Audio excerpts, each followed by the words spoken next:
kas labiausiai skaudina šitoj visoj situacijai? Dėl visko turbūt ir dėl tos vadinamos demokratijos, kur tikėjomės, kad tikrai demokratiškai gyvenam, jos nebelieka po šitų tokių valdžios staigmenų. Žmonių balsas, žmonių nuomonė, eilinių žmonių gyvenimas nieko nereiškia, kažkas kiti sprendžia už mus, kaip mums gyventi ir kur mums gyventi. Nieko daugiau apart šito nėra, galima sakyti. Statėmės nuo nulio, čia nieko nebuvo. O tai kiek maždaug metų jau čia gyvenat?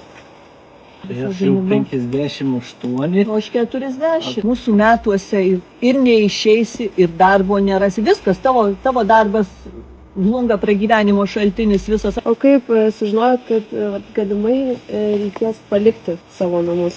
Sužinojom tikrai ne iš valdžios struktūrų, o per žmonės. Čia yra irgi labai skaudu.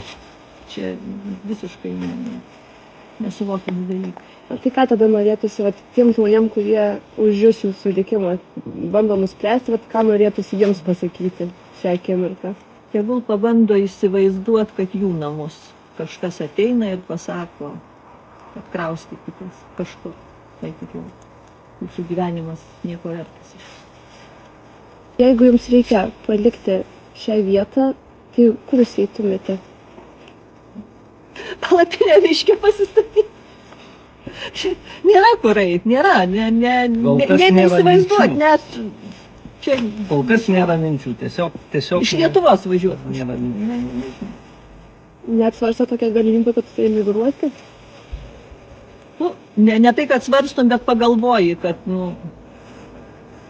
apie viską pagalvoji turbūt. O kai jūs pasiekė ši žinia, tai ar buvo kažkas, kas jūsų paklausė, ar jūs sutinkate, ar jūs nesutinkate, ar buvo tokių klausimų? Ne, iki šiol dar niekas neklausė. Niekam neįdomu, ar mes sutinkame.